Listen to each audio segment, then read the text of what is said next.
Hey guys, this is the Demko AD20S. So it's the full size or full length one, but it's ever so slightly slimmer. The scales are the same thickness as on the standard AD20, but the backspacer and the blade stock are ever so slightly thinner than the standard one, and that makes this incredibly slicey. So this is a big knife. It's got a 4-inch blade with a 3.5-inch cutting edge, and it's got a 5-inch handle. And I've got size large hands, and you can see you've got just over 1 centimetre of space there at the top and the same at the bottom, but this gives it an incredibly comfortable feel and feels really secure and rock solid in your hand. This one has got original goat titanium scales and the original goat titanium backspacer fitted, which are not standard.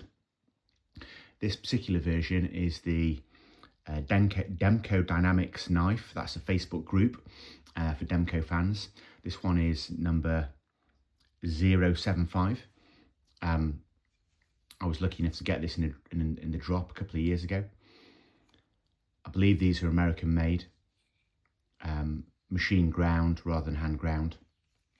The blade shape is unique to this particular Demko Dynamics group, and it's got that little fin at the points here. You can kind of see there, which kind of makes it like a spear point but a bit different. So I've had this, as I say, for a couple of years. I got it new. It came as standard with black G10 scales. Nothing wrong with them, still rock solid. I just prefer full titanium builds. These have the shark lock system, so when you pull this up, you can see the blade releases, and there you go. It's out. You can close it or open it. I say butterfingers like that if you want. Personally, I prefer to use a combination of thumb stud or the thumb hole, really, thumb slots. That works better for me. Quite a heavy knife, super solid. The shark lock makes it absolutely, the lockup is solid. This blade is Magnacut, very slicey, good grind. It's a standard grind. It's not a hollow point or anything, hollow grind, sorry, or anything like that. But yeah, really nice knife.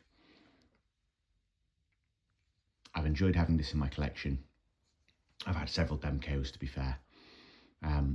This is the last one, and although I've enjoyed it, it stays numbered and it has to go, so it's off to its new home soon.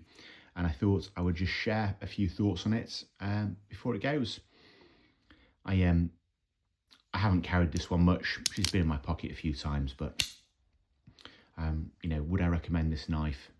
Yeah, absolutely. If you want something that is large and solid and overbuilt, and that's exactly what this is. I mean, it's a big chunk. It's solid.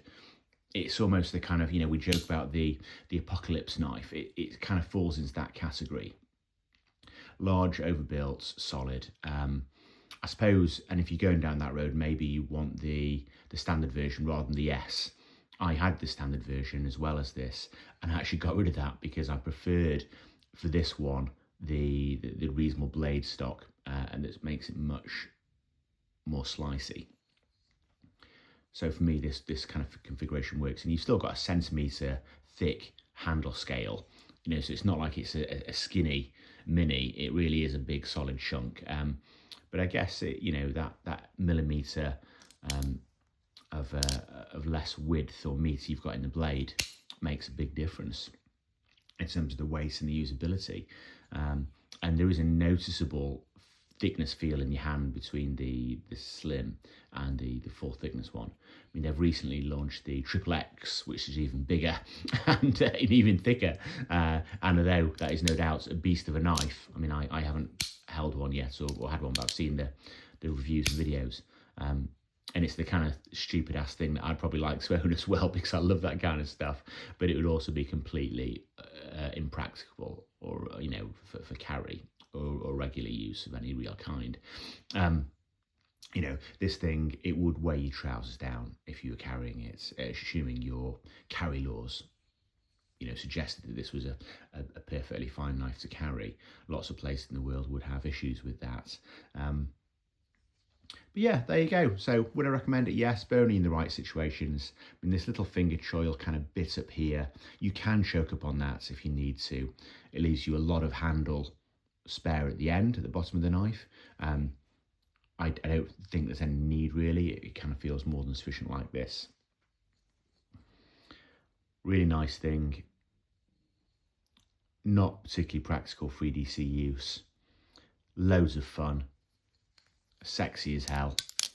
And it's got a really high fidget factor. So yeah, there you go. Hope you've enjoyed it. As always, please feel free to like, comment and share. Let me know your thoughts. Really appreciate that. And have a great day. Cheers.